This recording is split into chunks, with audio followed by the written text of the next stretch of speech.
Bueno, bienvenidas y bienvenidos a las jornadas de inteligencia artificial y derechos humanos, utopía o realidad. Esta sesión va a estar moderada por Karma Peiró, para aquellos que creo que, bueno, mucha gente ya la conocemos, pero para las que no, Marta. Karma es periodista especializada en tecnología y comunicación. Es autora del reciente informe Inteligencia Artificial, Decisiones Automatizadas en Cataluña, por encargo de la Autoridad Catalana de Protección de Datos de este mismo año. Es ganadora del premio Dona TIC, Divulgación 2019. Dona TIC es Mujer TIC, en reconocimiento a 25 años de divulgación en temas de tecnología, ¿no? Bueno, es conferenciante en un montón de seminarios y debates relacionados con periodismo de datos, transparencia de la información, datos abiertos y transformación digital. Creo que Karma, pues con toda su trayectoria, va a poder ser la persona que pueda moderar esta tercera sesión, en la que, bueno, vamos a tener una parte final para preguntas y debate, así que, bueno, os animo a seguir compartiendo toda la información que queráis en el chat y luego a través de Menti. Karma, todo Buenos tuyo. días Muchas gracias. Adelante. a vosotros.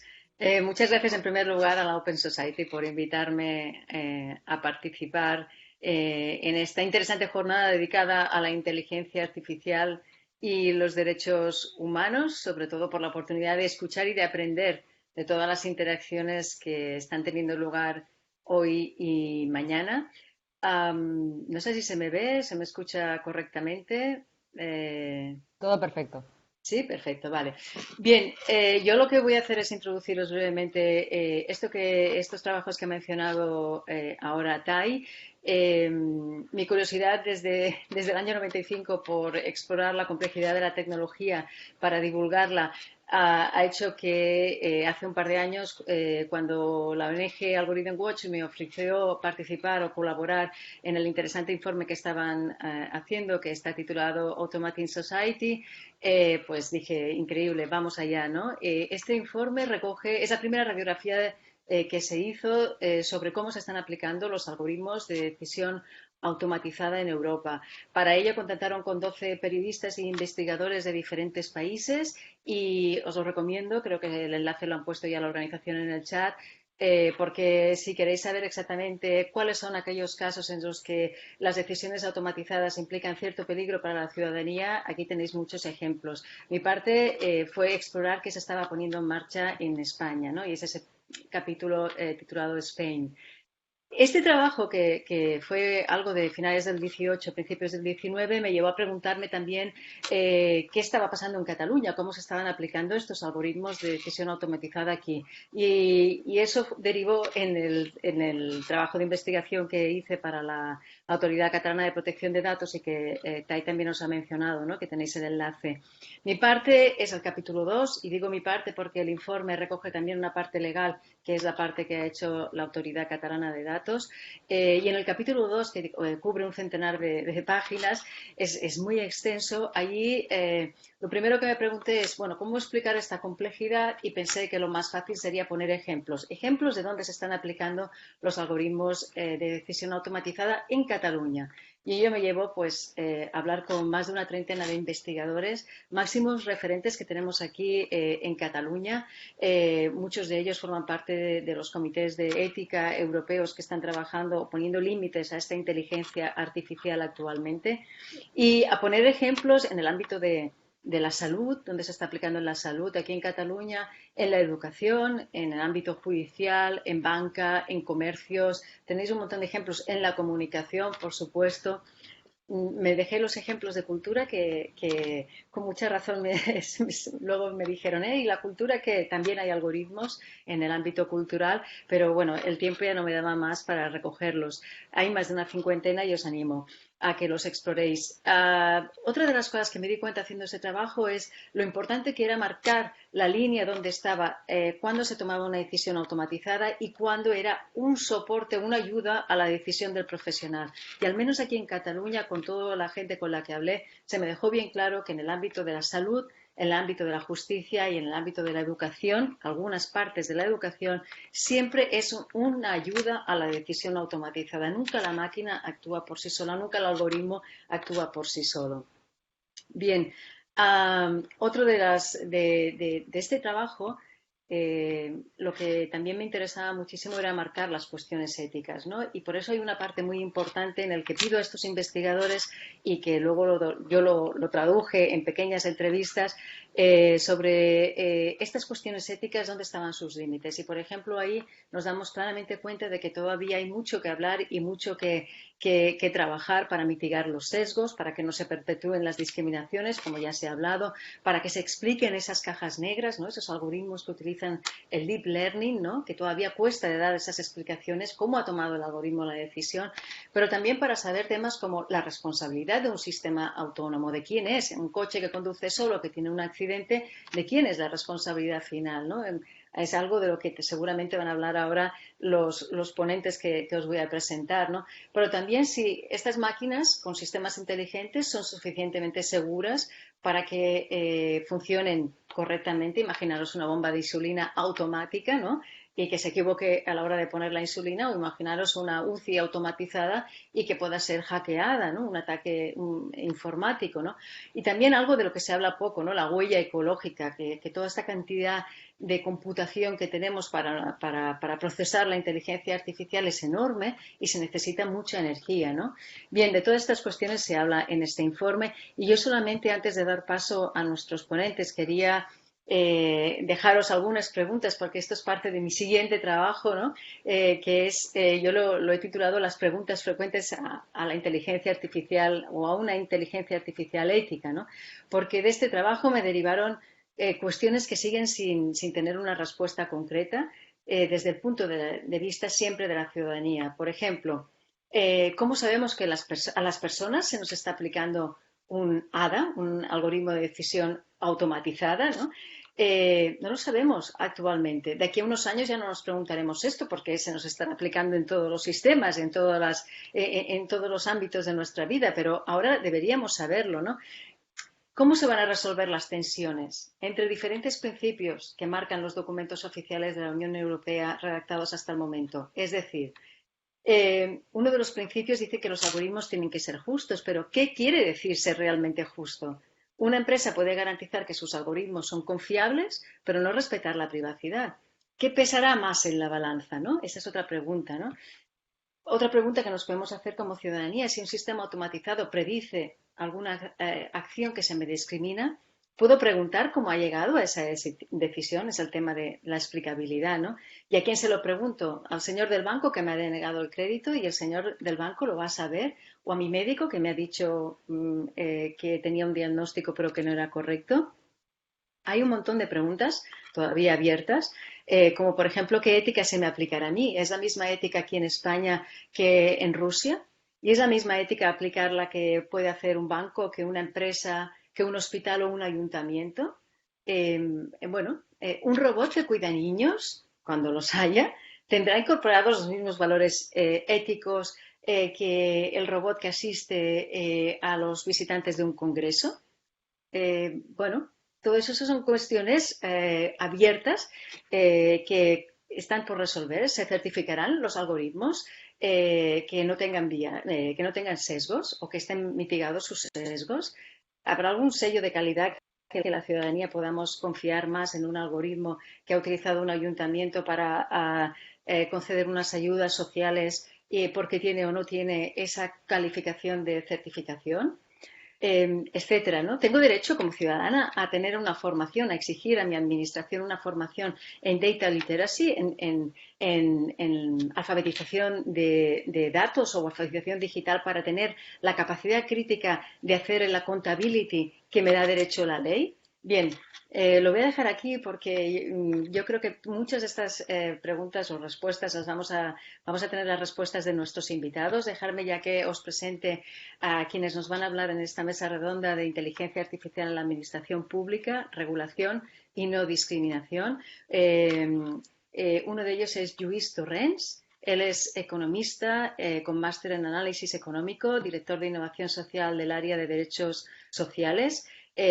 Justicia Global, Feminismos y LGTBI del Ayuntamiento de Barcelona. Es profesor asociado de varias universidades, especialista en economía aplicada. Ha publicado varios estudios sobre economía española y catalana y en el año 2005 recibió el 10º Premio Cataluña de la Sociedad Catalana de Economía. Buenos días, Lluís.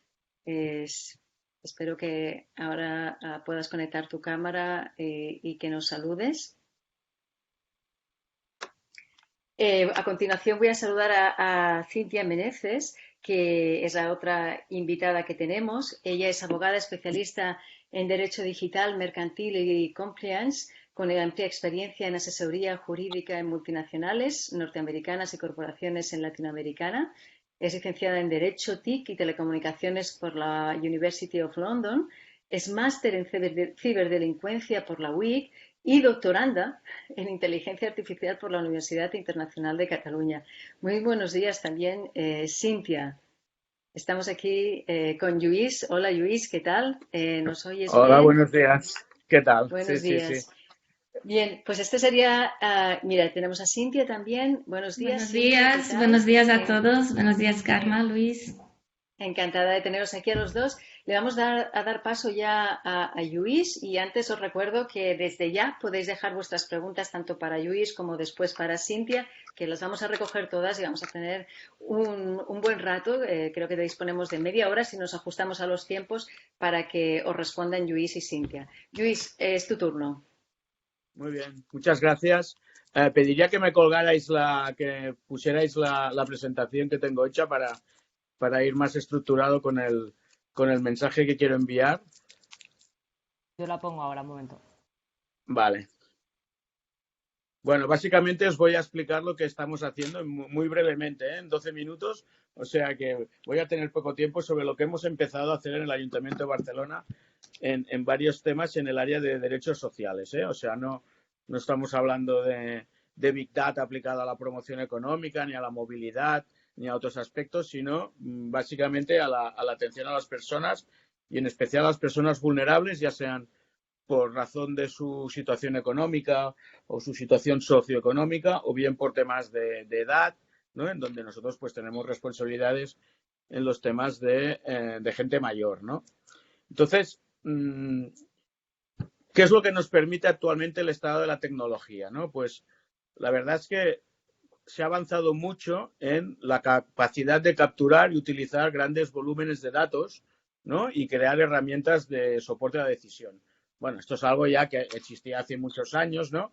Pero es verdad que ahora, con las herramientas, ¿no? de inteligencia artificial, pues estamos con posibilidades de tratar, ¿no? Estos volúmenes, intentar sacar información más allá, ¿no? De las puras estadísticas, ¿no? De hacer unas tablas o unos gráficos con el Power BI o con otras herramientas avanzadas, ¿no? Para que podamos sacar herramientas reales de soporte a la decisión. ¿Puedes pasar la siguiente página, por favor?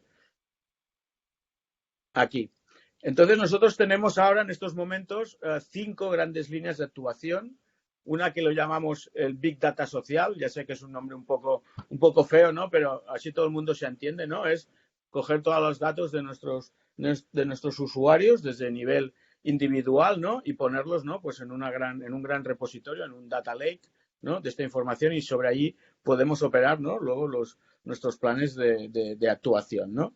Luego tenemos otra línea que es lo que llamamos el simulador de ayudas. Ahora se ha puesto de moda porque sabéis que ayer salió en el BOE o antes de ayer el ingreso mínimo vital con un simulador. O sea, la idea es facilitar el acceso a la gente a saber de una manera anónima, si quiere, y desestigmatizante, ¿no? Saber a qué ayudas tienen derecho. El tercer elemento son las apps, ¿no? Es establecer nuevos canales de comunicación entre nuestros usuarios de servicios sociales y los profesionales, ¿no? que les atienden. El cuarto elemento son todo el tema de robots y robots tanto físicos, ¿no? como bots, ¿no? Sistemas automatizados para asistir a las personas en sus decisiones o en sus consultas, ¿no? Intentar hacer, digamos, colectivizar toda esta información que muchas veces es repetitiva y que por lo tanto puede ser tratada de una manera más general y que por lo tanto evitar, ¿no? pues o colas o evitar tener que poner gente a responder siempre las mismas preguntas, ¿no? Y finalmente, pues lo que nosotros llamamos inteligencia colectiva, porque nos gusta hablar de inteligencia colectiva y no de inteligencia artificial. ¿Por qué? Porque básicamente todo lo que hay detrás de la inteligencia artificial es el conocimiento, ¿no?, generado durante años y años y años de la experiencia de nuestros profesionales. Página siguiente, por favor.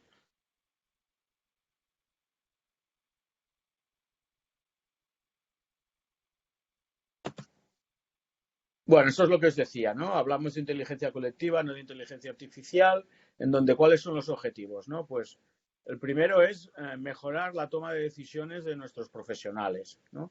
El segundo, obviamente, ya sería, ¿no?, una cosa más general, ¿no?, que es eliminar, ¿no?, aquellos trabajos de poco valor añadido, ¿no?, porque son repetitivos, ¿no?, y que por lo tanto nuestros profesionales los podamos, ¿no?, implicar más en, digamos, en aquello en donde las máquinas no están preparadas para hacer, de momento, ¿no? ¿Y cómo lo queremos hacer? Pues generando, ¿no?, pues estos modelos de inteligencia colectiva con un conocimiento, ¿no?, con el acervo, ¿no?, acumulado durante los años de experiencia, utilizando estos modelos para proporcionar a los profesionales herramientas de soporte a la toma de decisiones, ¿no?, utilizando las herramientas avanzadas, ¿no?, del machine learning, del deep learning, etcétera, y luego haciendo que, y esto es muy importante para que esto tenga éxito, que esto no sea un aterrizaje desde fuera, ¿no?, impuesto a los profesionales, sino que los profesionales se hayan implicado desde el primer momento en la toma de decisiones y en el diseño del sistema. Siguiente página, por favor. Además, tenemos que tener en cuenta, ¿no?, que en todas las herramientas en donde estamos generando un Big Data, ¿no?, y esto estamos hartos de verlo y escucharlo, ¿no?, en otras partes, ¿no?, es que los propios ciudadanos en el fondo son los que están alimentando, ¿no?, esta inteligencia colectiva, ¿no? No solo son las decisiones de los profesionales, sino toda la información que están aportando los propios ciudadanos, ¿no?, los usuarios de nuestros servicios, ¿no? Y aquí, pues desde cuando utilizan el simulador, ¿no?, cuando entran sus características, aunque sean anónimas, esto nos permite hacer, ¿no?, pues tener mucha información sobre qué tipos de ciudadanos son, qué ingresos tienen, etcétera. No estamos hablando de perfilado personal, porque no le estamos poniendo a una persona su perfil, sino sencillamente que si se han conectado, por ejemplo, el mes pasado, pues 4.000 ciudadanos para saber si tenían derecho a sus rentas, ellos ahí han introducido sus datos, ¿no?, sin poner su nombre, pero sí si tienen hijos, si tienen ingresos, si viven de alquiler, etcétera, ¿no? Luego, obviamente, pues cuando interactúan con la app o con el robot, cuando hablan con el robot, ¿no?, pues tiene reconocimiento de voz, o cuando interactúan con la app, ¿no?, introduciendo datos, ¿no? O en las entrevistas personales que tienen con nuestros profesionales en los centros de servicios sociales o en otros dispositivos, ¿no? E incluso cuando no hacen nada, ¿no? Si no hacen nada, también están informando de que están bien o que se han ido, etcétera. Por lo tanto, también el no hacer nada, ¿no?, también es una información, ¿no? ¿Qué más tenemos previsto? Bueno, pues ya sabéis, ¿no?, pues monitorizar cómo se mueven de manera agregada. Sí que nos interesa mucho saber si los habitantes de los barrios vulnerables tienen patrones de conducta, ¿no?, a nivel de movimiento diferente del que tienen habitantes de otros barrios, ¿no? O incluso, ¿no?, cuando analizamos sus datos a través de la interoperabilidad, pues saber, por ejemplo, qué relación hay entre el nivel de estudios, luego el nivel de ocupabilidad, el nivel de riesgo de exclusión, etcétera. O sea, un análisis de las trayectorias vitales que nos permita, ¿no?, tomar decisiones con anticipación, ¿no?, sobre qué puntos tenemos que reforzar, ¿no? Siguiente página, por favor. ¿Qué es lo que estamos haciendo en el ayuntamiento? Bueno, pues estos son algunos ejemplos de lo que hemos iniciado y que algunas cosas ya están funcionando, ¿no? Por ejemplo, nosotros hemos hecho un proyecto que ya está funcionando en modo piloto en algunos centros de servicios sociales, en donde hemos cogido los expedientes de las entrevistas que están escritas en lenguaje natural, ¿no?, y las hemos pasado por un sistema de inteligencia artificial que lo que hace es analizar lo que llamamos el DPR, demanda, problema, respuesta, ¿no? Lo que hace es básicamente es estructurar lo que te están explicando las personas, ¿no?, qué tipo de demandas te están haciendo, estructuramos el diagnóstico, o sea, qué es la interpretación que hace el profesional de lo que le está pasando a esta persona o a esta familia, y la respuesta que es la prescripción, ¿no?, de la intervención social, ¿no? Si tiene que hacer un cursillo, si tiene que pedir una ayuda económica, etcétera, ¿no? Además, ahora estamos creando una cosa muy innovadora que es por primera vez, ¿no?, y gracias o por desgracia, ¿no?, de la crisis social que tenemos en estos momentos ya, derivada de la crisis sanitaria, pues estamos creando una gran base de datos en donde vamos a poder compartir información con todas las entidades del tercer sector que también están prestando servicios similares a los que presta el Ayuntamiento de Barcelona, básicamente las ayudas de emergencia, ¿no? Y esto lo estamos haciendo pues ahora, ¿no? Y otro ejemplo, ¿no?, es que estamos diseñando en estos momentos, es verdad que ahora se ha retrasado un poco pues con la crisis, ¿no?, porque no podemos estar con las personas usuarias, ¿no?, diseñar las aplicaciones de inteligencia artificial que van dentro de un robot, un pequeño robot de medio metro de altura, ¿no?, que lo llamamos ARI, asistente robótico inteligente, para ayudar en sus casas a las personas mayores que tienen problemas cognitivos, ¿no?, y además probarlos en casa, ¿no?, en casa de estas personas. Siguiente, por favor. Vale, ya estoy acabando, ¿eh? ¿Cuáles son los riesgos? Bueno, pues los riesgos ya muchos ya se han hablado y los leemos, ¿no?, y debatimos sobre ellos, ¿no? En primer lugar es que como es un sistema de inteligencia colectiva, ¿no?, no es una máquina que aprende a jugar el Go dándole solo las reglas, sino lo que hace es aprender todas las decisiones que van tomando los profesionales, pues estos sistemas obviamente recogen y potencian los sesgos de los profesionales, ¿no? Y lo que no está claro es que estos sesgos se compensen entre ellos. O sea, que si hay un sesgo que, por ejemplo, pues por el hecho de una raza o de una etnia, etcétera, pues presupone que tiene un comportamiento diferente del de otra raza, pues obviamente si esto se refleja pues en la información que se vuelca en la máquina, pues la máquina también tendrá este sesgo, ¿no? Pero es verdad que el sistema lo que hace es ayudar a evidenciarlos, ¿no? Porque lo que tenemos es, podemos comparar distintas respuestas para situaciones en donde la situación es exactamente la misma y solo varía, ¿no?, la especificidad de la persona que tienes delante, ¿no? Y esto sí que lo puedes demostrar o detectar pues con la inteligencia artificial, ¿no? Un segundo elemento es que nos cuesta todavía pensar en cómo estas herramientas se pueden usar para evaluar la calidad de la intervención social, ¿no? Porque te estás poniendo, ¿no?, en algo que realmente pues estás poniéndote dentro de la praxis profesional, ¿no?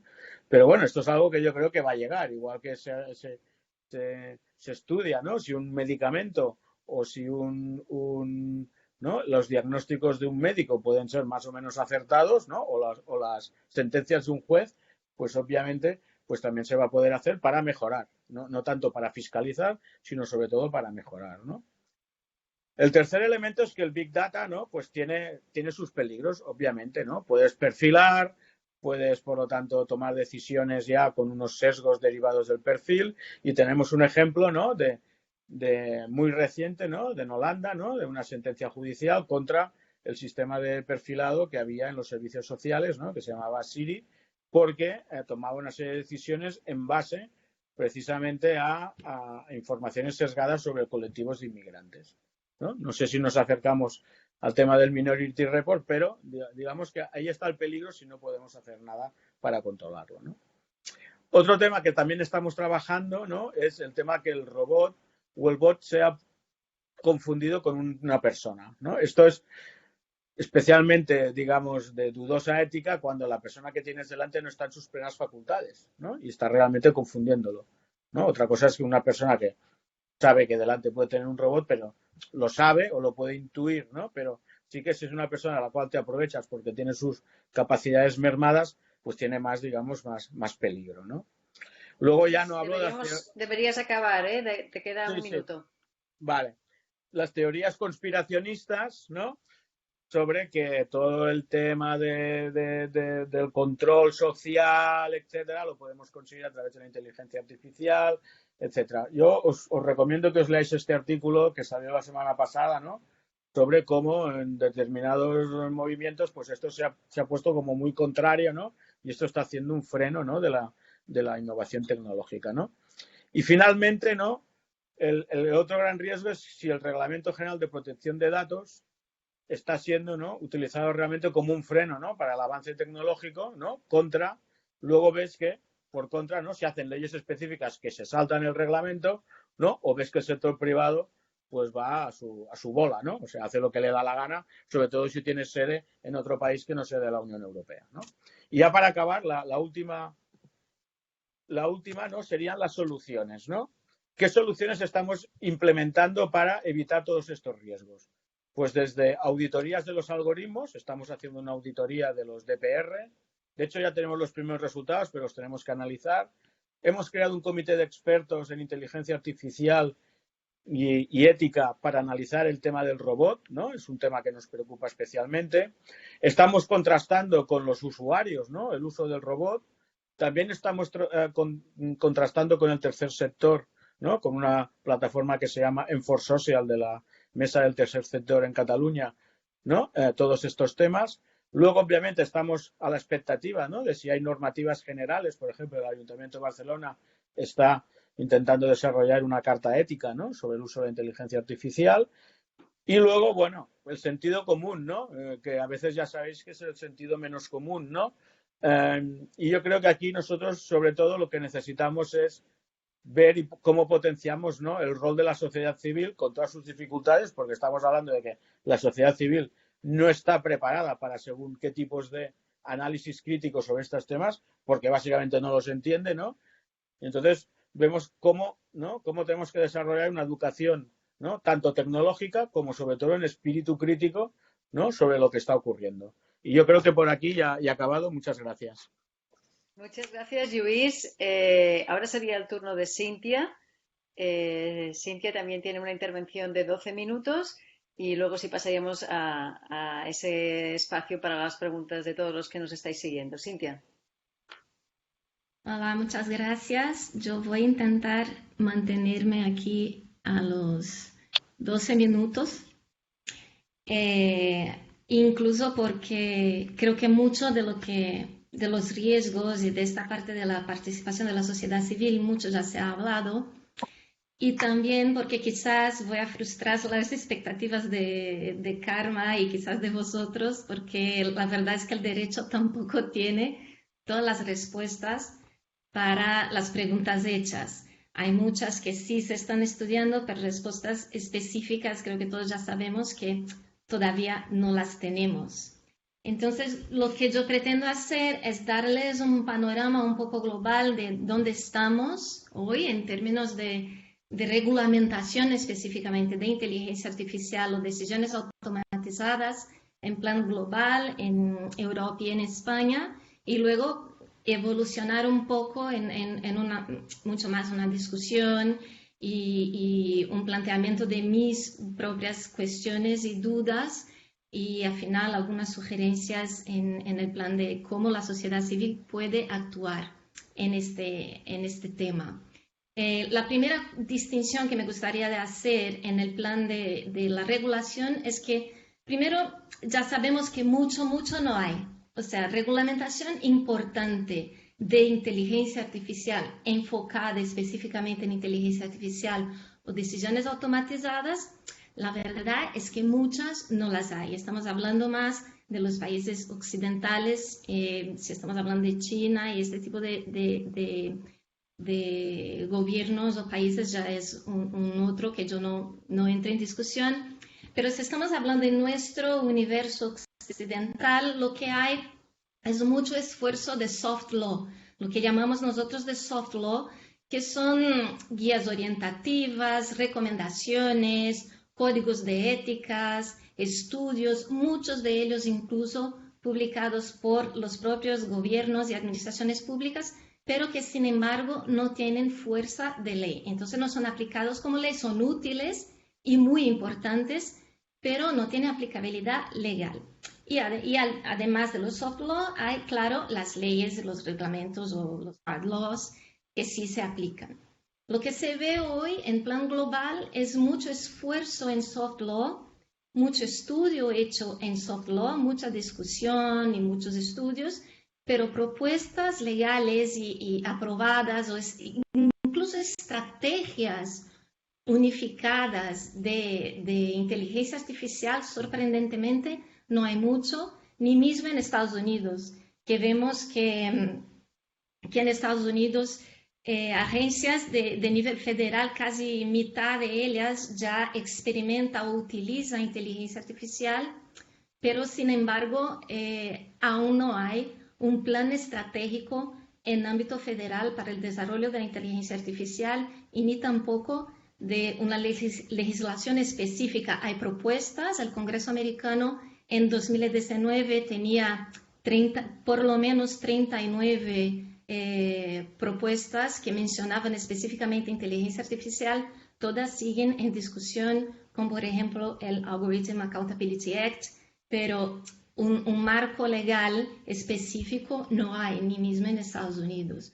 Unión Europea ya me parece que va un poco más adelante, no solo por la publicación del RGPD, del Reglamento de Protección de Datos, que sin duda es bastante importante, pero también porque su esfuerzo de soft law es bastante consistente. Me parece incluso mucho más consistente de que otras comunidades o de otros países. Ya viene haciendo un trabajo con grupos de expertos hace muchos años, con publicación consistente de documentos. Ahora en febrero, con el European Digital Strategy, un rango de documentación y de información y de estudios bastante importante, bastante complejo y que, claro, direcciona con una cierta claridad para dónde iremos o para dónde Europa quiere seguir en plan de regulamentación, y es razonable esperar que en los próximos años tengamos cada vez más efectivamente leyes y reglamentos y directivas del Parlamento Europeo en este sentido. Y lo quiero mencionar también que en todos estos documentos de la Unión Europea, estos valores básicos, principales que forman la Unión Europea, como no discriminación, justicia, seguridad, privacidad, derechos humanos, todos valoran mucho y dan un lugar central a estos valores en toda la documentación.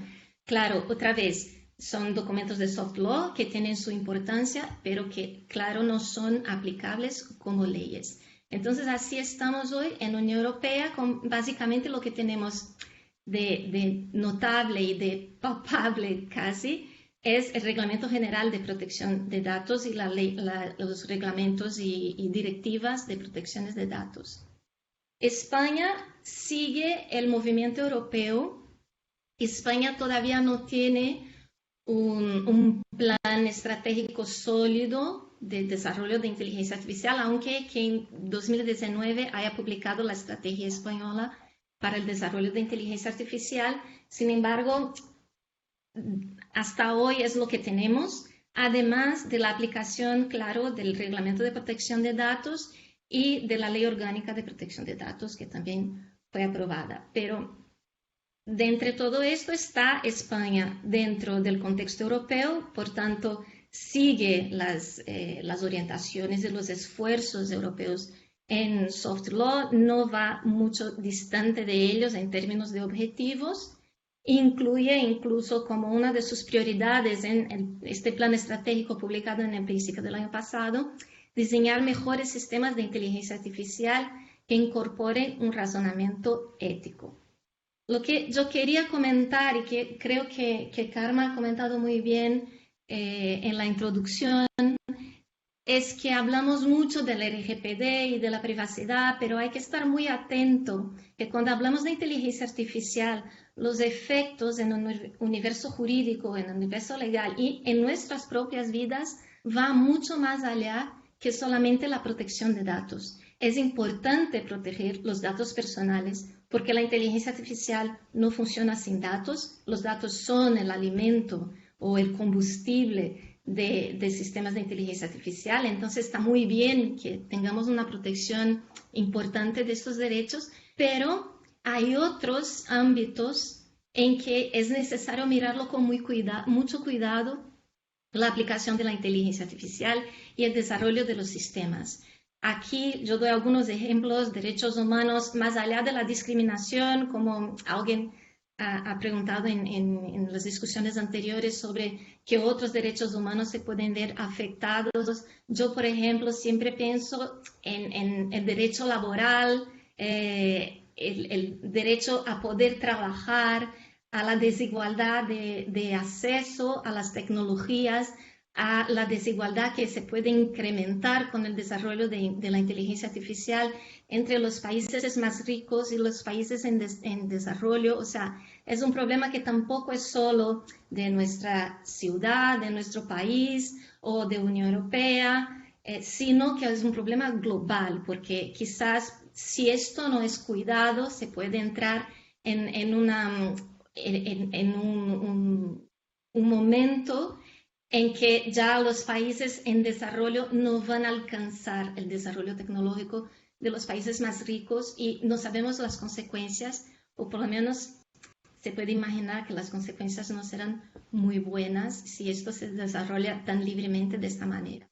También en temas de responsabilidad penal, responsabilidad civil, cuanto más autónomos son los sistemas, más difícil se puede ser la designación de responsabilidad penal y civil. Como ha dicho Karma, el tema de los coches autónomos, esto sigue en discusión, aún no hay un consenso entre todos los países en cómo es la mejor manera de lidiar con esto. En propio Estados Unidos hay diferentes resultados y diferentes estrategias entre los diferentes estados. Entonces, los problemas planteados por la inteligencia artificial en el ámbito del derecho van mucho más allá que la privacidad, en que pese que el Reglamento General de Protección de Datos sea muy bueno, él no es un reglamento que es hecho para tratar específicamente de inteligencia artificial y de decisiones automatizadas.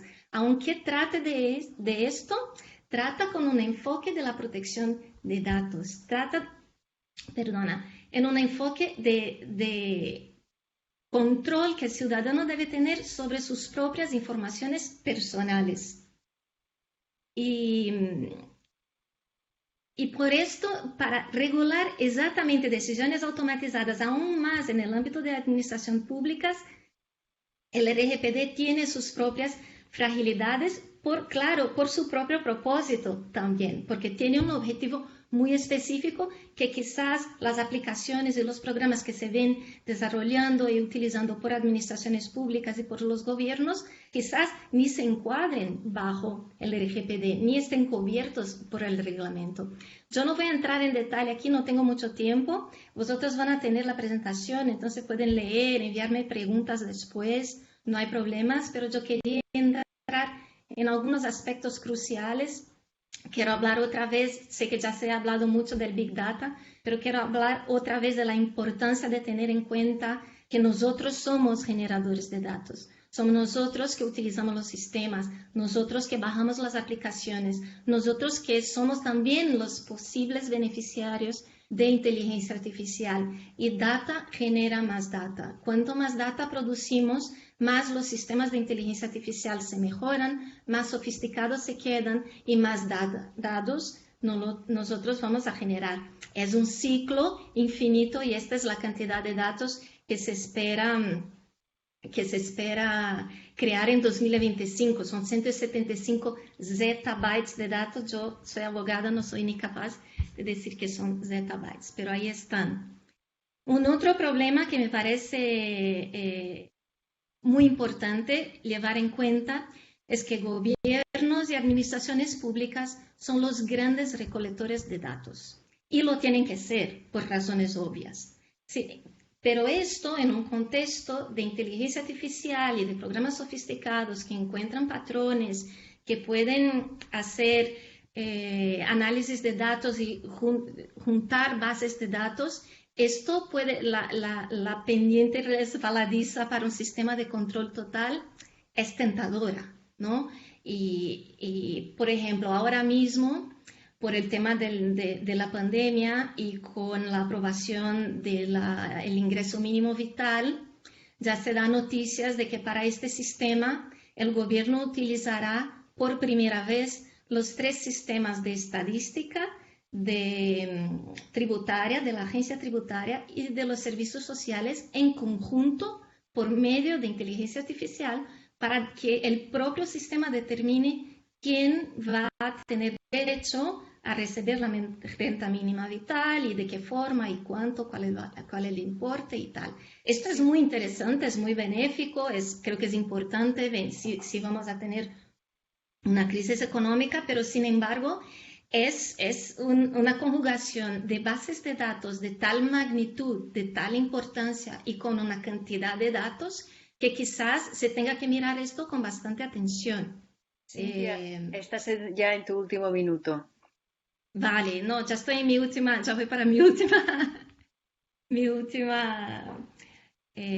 slide, que es justamente esto, que nosotros tenemos que estar atentos mucho más allá de la regulación. La regulación tardará porque es así que funciona, porque la sociedad avanza y la tecnología avanza y nosotros, abogados y legisladores, vamos corriendo atrás en la medida que logramos. Pero hay maneras de participar. Si entendemos que datos representan la sociedad y los datos pueden venir sesgados y crear un sistema sesgado, porque la sociedad es sesgada, porque la sociedad es discriminatoria. Bueno, entonces, si queremos un sistema de inteligencia artificial que sea mejor que nosotros, entonces tenemos que mejorar también nuestra propia sociedad. Esto no está fuera de nuestras manos y tampoco está en las manos de la inteligencia artificial. Esto es algo que todos podemos en conjunto trabajar y intentar llegar a un punto de la utopía y no de la distopia de la inteligencia artificial. Creo que es esto. Mis slides tienen mucha información, pero vosotros lo tendrán y quizás mañana podemos hablar un poco más o enseguida en las preguntas. Muchas gracias, Cintia, por esta interesante aportación. Hasta la 1:30 tenemos tiempo para responder algunas de las preguntas y reflexiones que ya nos están llegando. No sé si Lluís también está aquí. Yo os quiero pasar ya una primera pregunta que la lanzo así a los dos, que sería: ¿qué ejemplos de buenas prácticas mencionaríais, tanto Lluís como Cintia, como relevantes a la hora de aplicar la inteligencia artificial en la administración pública? Lluís, si quieres lanzarte tú. Mira, sí, bueno, voy a poner un ejemplo siguiendo lo que está diciendo ahora Cintia, ¿no? Sobre el ingreso mínimo vital, ¿no? Que es un tema que ahora está muy de actualidad porque justo se ha aprobado en el Boletín Oficial del Estado, pues este lunes salió publicado, ¿no? Y lo voy a poner como un ejemplo a favor y un ejemplo en contra, ¿no? En la propia presentación que hizo el ministro de Seguridad Social y el vicepresidente, ¿no? Dijeron que gracias al cruce masivo de datos del INE, de la Seguridad Social y de la Agencia Tributaria, primero, que habían sabido más o menos cuál era el universo de las familias que se iban a beneficiar, ¿vale? Y que por lo tanto sabían que iban a haber 850.000 familias beneficiadas, ¿no? Y que además iban a hacer de oficio, o sea, directamente iban a dar 100.000 ayudas de estas directamente sin que la gente lo tuviera que solicitar, ¿vale? Entonces, aquí hay dos temas éticos que son muy importantes, ¿vale? Esto que parece que es una cosa positiva, de ostras, el Estado por primera vez se ha vuelto proactivo y va a buscar a los pobres, ¿no? Y para darles una ayuda, ¿no? Cosa que nunca pasa, ¿no? Pero entonces lo piensas y dices, ostras, primero, lo que ha hecho el Estado en realidad ha sido ajustar la cifra de a cuánta gente le van a dar en función de sus disponibilidades presupuestarias. Han dicho, bueno, vamos a ver, yo tengo 3.000 millones de euros y no me quiero gastar más, porque es lo que he pronosticado, ¿no? Entonces, lo que voy haciendo con mi gran base de datos es ir ajustando los requerimientos para que de esta manera se me ajuste el gasto. O sea, en lugar de pensar quién es la gente pobre, cuáles son sus necesidades, ¿no? Directamente han dicho, bueno, yo como tengo este dinero, voy a decidir que la gente pobre es la que hace que mi algoritmo me consiga que solo me gaste 3.000 millones. Y si se queda gente fuera porque sigue siendo pobre, me da igual, porque yo lo justifico con una ley, ¿no? Ese es el primer ejemplo, ¿no? El segundo ejemplo es que estos 100.000 que han dicho que van a dar directamente, nadie sabe ¿cómo lo van a hacer? ¿Cuál es el algoritmo por el cual van a decidir que son estas 100.000 y no las otras 750.000 que han decidido que no lo van a hacer? Dice, ¿por qué? Pues esto no está publicado ni en la ley, ni han dicho qué criterios van a usar, ni nada. O sea, es un criterio completamente opaco que espero que algún día alguien lo explique. Pero digamos que esto es una mala praxis, ¿no?, de cómo habría que hacerlo.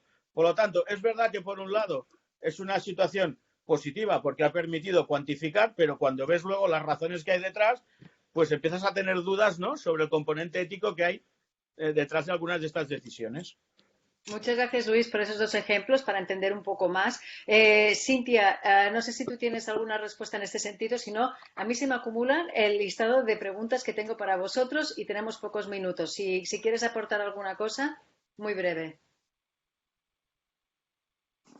Estaba en mudo. No, creo que podemos seguir con más preguntas. El ejemplo de Luis es muy bueno y en términos de buenas prácticas lo que tenemos son aún en muchos casos propuestas teóricas, pero de ejemplos de sistemas que se van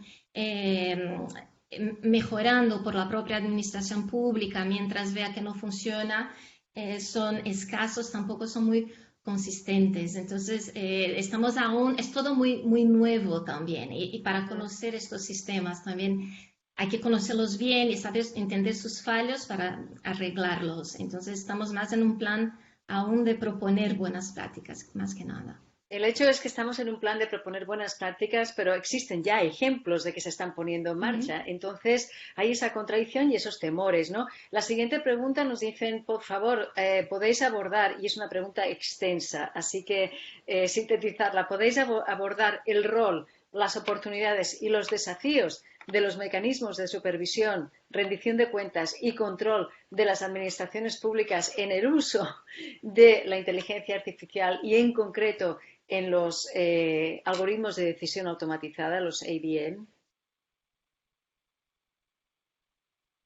Os dejamos unos segundos para pensar. Bueno, yo creo que tengo una respuesta corta y voy a aventurarme a contestarla, o por lo menos una parte de la pregunta porque es bastante compleja. Lo que me parece es que en el plan de las administraciones públicas hay dos maneras de verlos. Puedes mirar desde el punto de vista de la administración pública que desarrolla sus propios programas y que por eso tiene mucho más control sobre lo que está utilizando y cómo lo va a desarrollar y cómo lo va a mejorar y cómo va a hacer los tests y tal. Y esto tiene un otro control por la ciudadanía dentro del sistema general de que la ciudadanía tiene que poder controlar. El controlador es una de mis preguntas, ¿cómo se controla el controlador? Porque al mismo tiempo en que el Estado tiene que tener un poco más de leeway o de flexibilidad en el uso de la tecnología o del uso de los datos, incluso de los datos personales, también hay que tener un control para que él no se vea tentado a utilizar los datos de la manera que más le convenga y que violen derechos fundamentales de los individuos. Entonces, el control sobre el control estatal es complejo. Y un otro problema que yo planteo en esto es que, bueno, uno de los panelistas anteriores ha tenido una pregunta o ha comentado algo sobre una regulación internacional o un plan o un acuerdo internacional de regulación. Y esto me parece también cada vez más difícil en el mundo que estamos viviendo. Creo que fue alguien de Amnistía Internacional que ha comentado la dificultad en el sistema que tenemos hoy de implementar estos controles sin que necesariamente se coloque una sociedad o un determinado país en situación de desventaja delante de otro. Porque yo puedo crear un sistema de jurisdiction shopping, porque yo quiero desarrollar este determinado programa que a lo mejor no es el ideal, pero yo quiero desarrollarlo y es bueno y un Estado puede decidir. Entonces, abre tu empresa aquí, yo tengo una regulamentación muy floja y tú puedes desarrollar el sistema, el producto que quieras. Y estás en esta jurisdicción sin poder ser alcanzado por una otra y pierdes y otras jurisdicciones pierden el atractivo de tener de generar empleos, de tener empresas veniendo y desarrollando nuevas tecnologías. Entonces, es un equilibrio difícil. Mira que ni mismo la ONU ha logrado llegar hasta hoy en un consenso sobre la utilización de los Autonomous Weapon Systems, que son efectivamente robots que matan. Pero no hay un consenso global sobre esto, entonces imagínate. Vamos a darle la palabra a Lluís, porque después tenemos otra pregunta también para ti, Cintia. Dime, Lluís, ¿alguna de las oportunidades, desafíos de los mecanismos de supervisión, rendición de cuentas, control de administraciones públicas? Ahora aquí la última entrada en el chat, ¿no? Que habla de si un algoritmo puede ser interpretado como un procedimiento administrativo, ¿no? Y esto tenemos ejemplos de que no es así. Por ejemplo, pues volviendo a este ejemplo del simulador del ingreso mínimo vital, que han creado un simulador que es un algoritmo para decirte si tienes derecho o no. Claro, llega un momento en que si no introduces el dato que él necesita, te expulsa del sistema, te dice, usted no tiene derecho.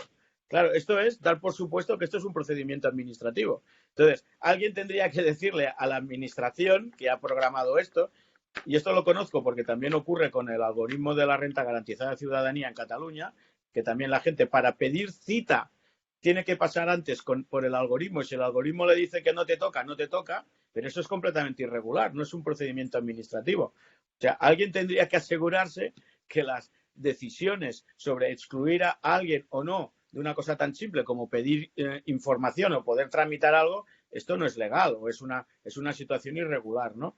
Por lo tanto, hay mucho trabajo que hacer ya desde cosas muy básicas. O sea, tenemos que estar muy atentos porque enseguida alguien nos mete alguna herramienta automatizada que nos está excluyendo solo porque has cometido un error con el tecleo. O sea, porque has introducido mal un dato o no lo has entendido bien, ¿no? Sobre todo cuando hablas de temas de colectivos vulnerables que pueden desconocer el idioma, que pueden tener problemas de educación y que por lo tanto no entender bien las cosas, etcétera, hay que ser mucho más garantista. O sea, en un algoritmo adecuado te tendría que decir, oye, según lo que me has puesto a ti no te toca, pero puedes llamar a este teléfono y explicar bien tu situación y vamos a ver si te podemos atender, ¿no? Sobre todo por el tema de los derechos, ¿no?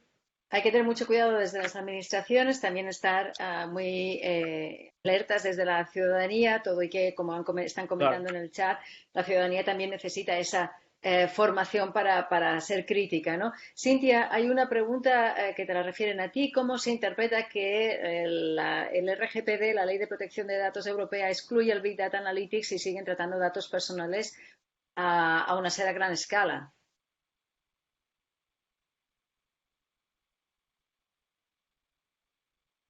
El micro, Cintia, el micro. Sí, perdón. Micro. ¿Ya me oye? Ya. Porque el RGPD tiene un ámbito muy preciso. El RGPD se aplica al tratamiento de datos personales. Entonces, los datos personales tienen una definición muy específica en la ley.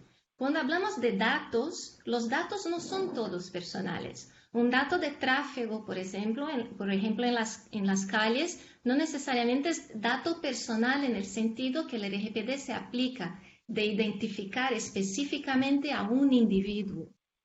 Y lo que se puede hacer es que con la cantidad de datos que generamos hoy, aunque no sean datos personales, sí que es posible hacer perfilajes de grupos y ahí entran, por ejemplo, los colectivos vulnerables que menciona Luis y otros han mencionado antes, que por una serie de otras informaciones que nosotros quizás ni mismo nos damos cuenta de que los generamos, pero y que están ahí y que están disponibles por diversas fuentes, incluso con una conjugación de inteligencia artificial que es capaz de encontrar patrones que nosotros humanos no lograríamos encontrar. Estos análisis de datos sí pueden llegar a perfilajes de grupos que discriminen determinados grupos y no a alguien individualmente en el sentido del RGPD. O sea, lo que quiero decir, hay circunstancias en que el Big Data sí es regulado bajo el RGPD, siempre que este Big Data, esta cantidad ingente de datos que se llama Big Data,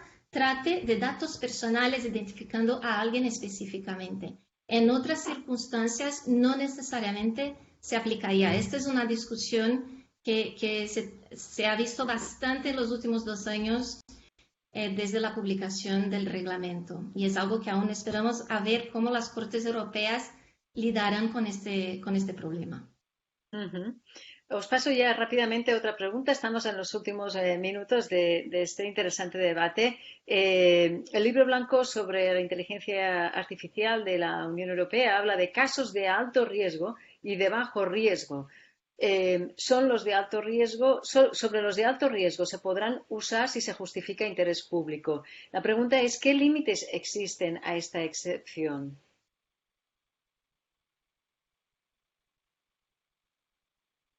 Quizás Cintia, en el tema legal, o Luis, si tienes algún ejemplo. Cintia. Bueno, lo que siempre me viene a mente, especialmente cuando hablamos de administraciones públicas, es que las excepciones, lo que se espera que sean estas excepciones a los casos de alto riesgo, serán siempre las que nos tocan en el día a día y principalmente desde el 9/11. Seguridad ciudadana, lucha contra el terrorismo y ahora quizás con el tema de la pandemia. Me parece que esta es una oportunidad para los legisladores y los gobiernos de intentar tratar estos que son sistemas de alto riesgo porque implican en afectaciones muy importantes de la vida del ciudadano, su salud, informaciones sobre su salud y surveillance, ¿no? Monitoreo masivo de dónde estamos, con quién nos relacionamos. Hemos visto una acomodación cada vez más grande de la sociedad en este tipo de invasión por los estados, siempre con la excusa de la seguridad ciudadana, de la lucha contra el terrorismo, en algunos países migraciones. Entonces yo creo que no creo que serán mucho más creativos que eso, a lo mejor me equivoco, pero me parece que vamos por ahí, ¿no? Uh-huh. Bien, tenemos una pregunta, creo que me dicen de la organización que la última pregunta. ¿Vamos a una sociedad en que la inteligencia artificial sea parte importante de la educación ciudadana en el sentido más alineante del término, premiando o castigando comportamientos? Buena pregunta. Luis, te ha gustado, ¿eh? Sí, me ha gustado porque justamente ayer este fin de semana estaba leyendo un autor, Jordi Serra, ¿no? Que escribe sobre temas de prospectiva y hablaba precisamente de uno de los escenarios posibles, que era que a la gente en un escenario de pandemia, ¿no? En donde el coronavirus esté flotando en el ambiente y que por lo tanto haya que seguir restringiendo los contactos sociales, que se acabe dando una especie de carnet de puntos de contactos sociales. O sea, en función de, te dan un cupo y dices, tú vas a tener derecho a ir una vez al teatro, a ir una vez a un campo de fútbol, a ir una vez en avión, ¿no? Para no magnificar tu uso, ¿no? De los contactos, ¿no? Pero claro, de este paso a que luego haya, él hablaba de una lotería que te puedan dar más puntos. Pues imaginaros, ¿no? Una regla de buen comportamiento que si te portas bien, te damos más puntos. Si eres licenciado universitario y necesitas moverte más, te vamos a dar más puntos. O sea que existen muchos riesgos latentes, ¿no? Relacionados con este control de la movilidad, ¿no? Este miedo a los contactos, ¿no? A generar pues nuevos rebrotes, etcétera. Digamos que estamos ahí, ¿no? Que ya hay gente que está pensando en esto, ¿no? Y igual que tenemos los puntos sociales, ¿no? Chinos, ¿no? Los famosos social points, pues que esto acabe también con el tema este del alejamiento, la cercanía, ¿no? De la distancia social, que también acabe usándose, ¿no? Por lo tanto, hay un riesgo y por lo tanto, cuanto antes podamos acotar este tema, es importante. Y luego, una última reflexión, ¿no? Que también estoy viendo en el chat, ¿no? De cómo hacemos que haya un control efectivo de la ciudadanía. Bueno, esto es muy complejo porque, a ver, analizar un algoritmo de, no sé, 5.000 líneas de código escritas en una cosa ininteligible es muy difícil. ni siquiera los propios expertos en machine learning muchas veces saben qué es lo que hay detrás. Es como cuando los economistas se les pregunta sobre el análisis de series temporales, ¿no? Pues oye, aquí hay una caja negra en donde metes los datos y el ordenador te hace una predicción, pero no sabes realmente cuáles son las causas-efecto, ¿no? Entonces yo la única cosa que se me ocurre es algo que ocurre, por ejemplo, en las sociedades anglosajonas más avanzadas, que es que alguien, que puede ser el Estado, pone dinero en un organismo independiente en donde hay expertos independientes, y ahí es donde está el gran problema, que sean realmente independientes, pero que sean expertos y que puedan hacer esta función de que la ciudadanía les delega en ellos el control. O sea, les dice, oye, vigilar vosotros por nosotros porque nosotros no sabemos de esto, ¿no? Y esto es un tema importante, ¿no? Que vayan pensando en todas estas trampas que el Estado va a tener muchísimas tentaciones. O sea, cuanta más capacidad de procesamiento, cuanta más capacidad de guardar datos, cuanta más capacidad de captar datos, más posibilidades va a tener el Estado, ¿no? De pensar en sistemas de control, en sistemas de discriminación, etcétera, favorables a sus intereses, ¿no? Y ahí yo creo que... No digo, ¿quién elegiría a ese comité de expertos independiente? ¿Quién sería la mano que acabaría? ¿Quién vigila al comité que ha de vigilar? Claro. Esto es como la justicia, ¿no? Al final hay un Consejo General del Poder Judicial que está politizado y por lo tanto esto te puede ir bajando todo, ¿no? Entonces hay que ir pensando en cómo lo protegemos lo máximo posible, ¿no? Que hay un tema cultural, hay un tema social y luego hay un tema de un diseño, ¿no? Diseño institucional que sea adecuado, ¿no? Pero yo creo que son temas muy importantes en esto. La sociedad se organiza en grupos de defensa, y de estar alerta, ¿no? A lo mejor también sería con diferentes grupos que estuvieran muy alertas, ¿no? Exacto, seguramente varios, con varias miradas, ¿no? Pero que para hacer fuerza. Porque te les tienes que dar dinero también para que tengan la capacidad de hacer esto, ¿vale? Cintia, si quieres responder o tu última reflexión porque ya se nos acaba el tiempo. Sí, una última reflexión que es un poco también una respuesta para la última pregunta. Es que la ciudadanía también tiene que entender que la participación es importante. No hace falta entender cómo funciona un algoritmo para auditarlo, sí, pero para opinar respecto a lo que queremos o no queremos como sociedad, no hace falta entender cómo funciona un algoritmo, qué eres o saber programar un algoritmo. Lo que tenemos que entender es cómo todo esto influencia e impacta nuestra vida, cómo cada uno de estos sistemas que son puestos a disposición de la ciudadanía y que se van aplicando por los gobiernos y por el Estado y administraciones públicas, tienen que ser hechos de manera muy transparente, explicando la función, incluso para permitir que la ciudadanía decida qué tipo de sistema sí quiere automatizar y otros que no, porque una frase que en mis investigaciones yo siempre vengo pensando, porque yo estoy siempre pensando por el mal uso de la tecnología, porque soy abogada.